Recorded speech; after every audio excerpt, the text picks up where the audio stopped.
right, so this is how we're starting today's business day. Welcome, everyone. It's Tuesday, the 5th of December, 2017. I am Bosun Amafaye. This is where we are, the home of Nigeria's financial and economic activities, Lagos. Welcome to the program. And of course, it was in 2011 that Nigeria was, according to a survey, described as the happiest place to live on earth. Of course, there were a lot of reports back then about how life is difficult in Nigeria, but we were, according to that, a poll back then, 7 years ago, Nigeria was voted the happiest place on earth. Then, by this year, 7 years after, we've lost that #1 position to around #7. So, we're not really doing well in terms of being happy. So, the Imo State governor, therefore, decided to bring things back to our happiness. So he now has a commissioner for happiness, and there's no better person to occupy that position than her blood sister, who is now the state commissioner for happiness. In case Imo State, in case you know, it's just about 4 million people live in that very small space of the state, very state rich in agriculture and natural resources, from solid minerals to crude oil. Now they have a commissioner who will oversee happiness of this 4 million people, thereabout, who live in Imo State. So if you're in need of happiness, you may just need to visit Imo State and the city commissioner to have an idea of how to get more happiness. I am happy this morning, but of course, that's the business side of me, but many Nigerians are unhappy as we speak. From Lagos to Abuja and other parts of the country, petrol queues are resurfacing, so Nigerians are unhappy. So how do we get happy with the petrol? And the Yuletide period, the end of year shopping and holiday for students from school around the corner. So this is one on happiness this morning as we welcome the new happiness commissioner in Imo State. So how do we put happiness out there with these petrol queues that are resurfacing? The Independent Petrol Marketers Association of Nigeria, called IPMAN, are now accusing the NNPC of undersupplying their members, leading to rationing. Of course, the State Oil Corporation has agreed that yes, they have a bit of a shortage in petrol products.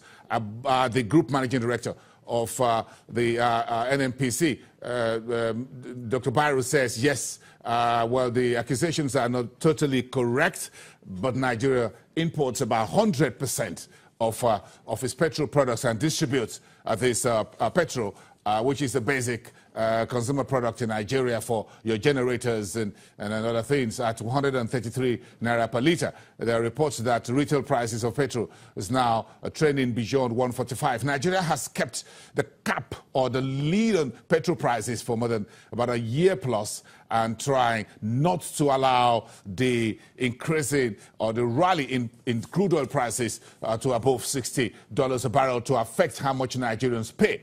But we may just need to bring this in, that South Africans will start paying more for petrol.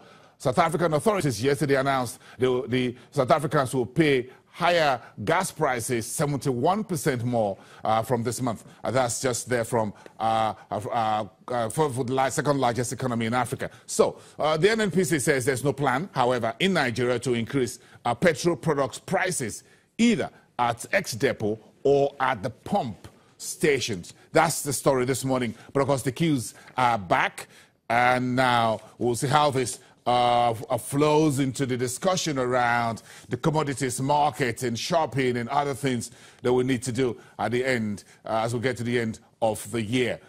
So that's one conversation a little bit later on the program. And sticking with the business of oil, petrochemical, the Senate Committee on Local Content is now querying the $16 billion Egina project, saying Nigeria may not benefit maximally from that investment, which Nigeria is putting about $16 billion into.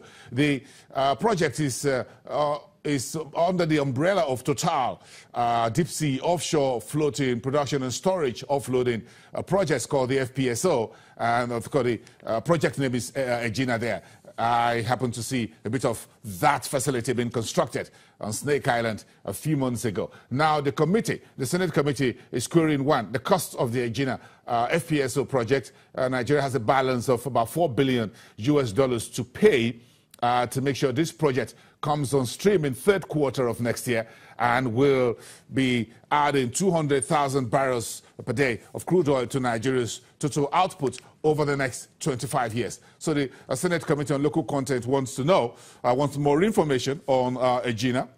They want to know, in particular, the implementation of Nigeria local content within that project. Part of that floating behemoth of a floating facility is being constructed at Snake Island in Lagos. Able to see that. We'll talk about that tomorrow. Then part of that also has been done around Port Harcourt as well. Then, of course, a bit of it also done offshore to be brought together to make that floating processing and offloading facility for 200,000 barrels per day. And if you listened to Business Morning yesterday, we spoke about the Egina project as well, part of the game-changing process Nigeria is putting in to ramp up its oil production and get the best of the global market. Now, the Senate Committee on Local Content wants evidence of local content. They want evidence of estimated $1 billion taxes reportedly paid on that particular project. We're following that for you here. We're making that our business.